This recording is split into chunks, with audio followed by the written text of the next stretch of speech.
What's up guys, I'm Zach from Cars of Davis, and this is my 2007 Mustang GT.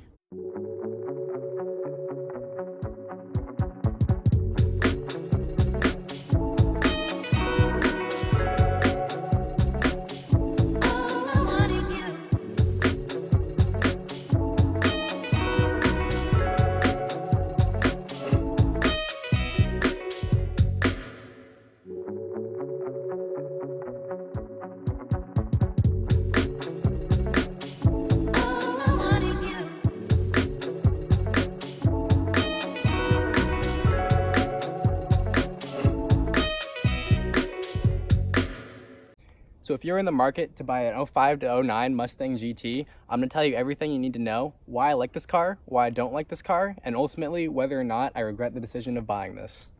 I'm going to start off with something that I do like about this car, and that's the exhaust note.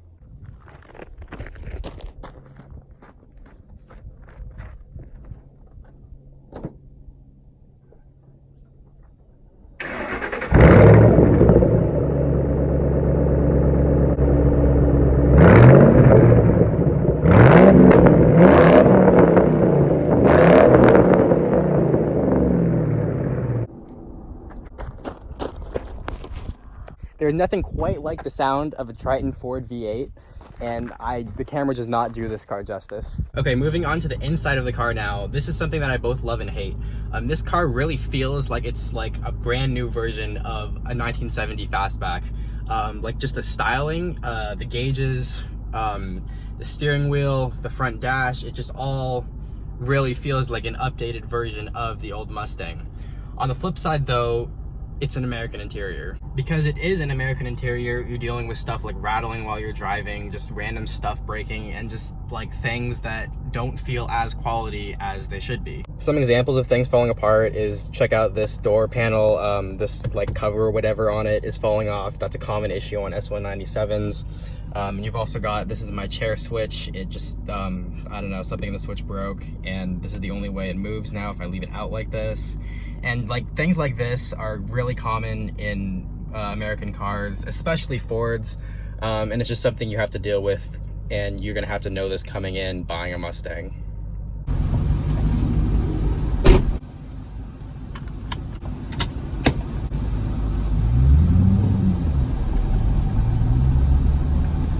Alright, as you guys can tell right now, we're on some kind of bumpy roads, and that's another thing that I really like about this car. While it isn't low to the ground, that can sometimes be a huge advantage while being a daily driver. Like going over these bumps, I'm not scraping at all. I'm just going over speed bumps at 15 miles per hour, and it's not an issue at all. And you don't get that on a lot of JDM cars where you're slammed all the way to the ground and you're like avoiding every pothole. That's just not the case for this car, and it makes it a really good daily driver.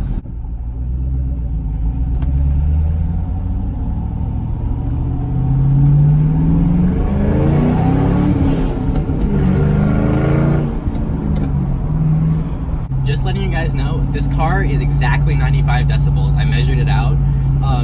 So if you're wondering like what the legal limit on how loud your Mustang can be, this is the limit. I'm gonna do a pull here to show you guys how it sounds.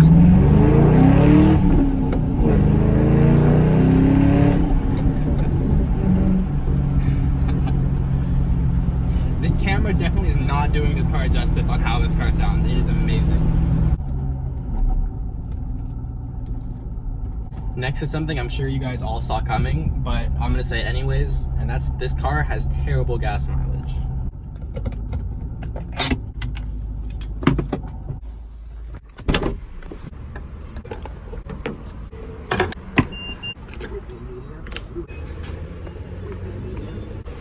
You have the power of fuel. Alright, and we're back. Alright, now I'm going to talk about something that isn't very fun to talk about, and that's maintenance on this thing. We're going to start with repairs. So I bought this car about 3 months ago, and it's had a lot of repairs. I've spent about $1,000 so far on just things that have broken. So right off the bat, when I bought this car, it had a bad ignition coil, and that was causing a really bad misfire. So I had to do coils first. That was just had to be done. That was about $300. Then I had to do spark plugs because those were also not great. That was about $100. Keep in mind, this is work I've done myself. This is not labor costs, so if you have to get this done at a dealer or a shop, it's going to be a lot more expensive. Another thing about maintenance is this is a Ford, so you end up having to deal with a lot of small things that you wouldn't have to deal with on most Japanese-made cars.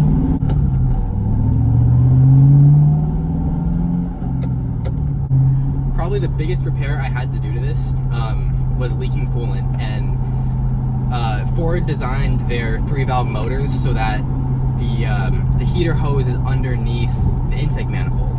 So in order to get to that part, you have to take off the entire intake manifold, which I was able to do. But if I hadn't been able to do that, that would have been about $1,000. Another really annoying thing about the maintenance is it's sometimes a lot of small things break that you really just don't want to deal with, but they make the car undrivable.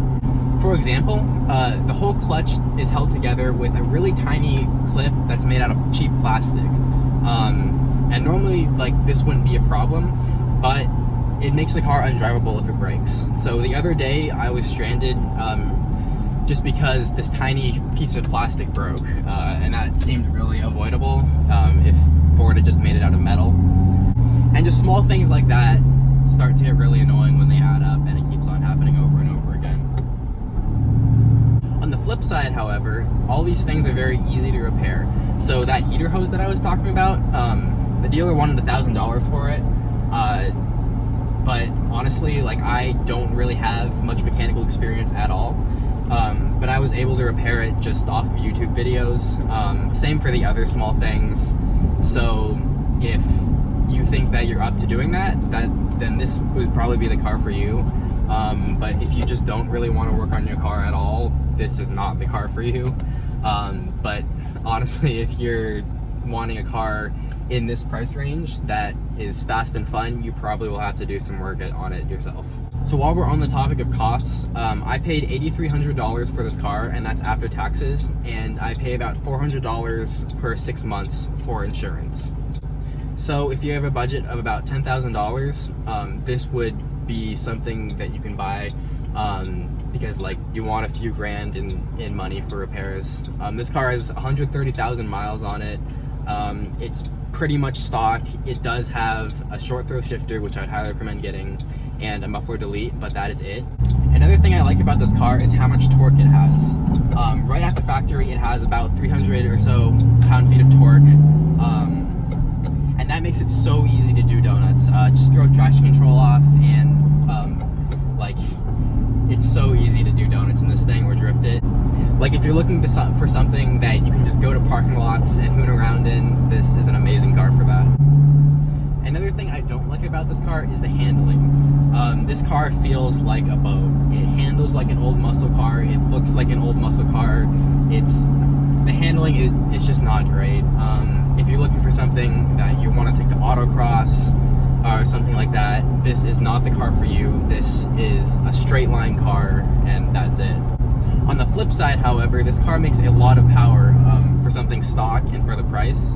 It has 310 horsepower right from factory, and it's really easy to just throw a cold air intake, tune exhaust on this, and make it a pretty good drag car. Alright, now the last thing that I wanted to talk about was styling. This might matter to you, this might not. I think this car looks really good. I think it looks about as good as a 350Z or G35, in my opinion. But the thing about this car is it is a common car.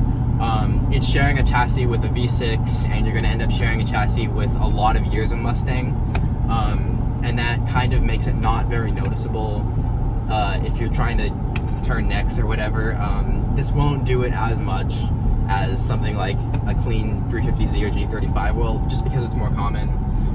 That might bother you, that might not bother you, but it is something to think about. So there you have it, guys. This is my 2007 Ford Mustang. If you are in the market for a car for around 10 grand, is this what you're thinking about buying, or something more JDM? Let me know in the comments below, and stay tuned for more videos. Bye.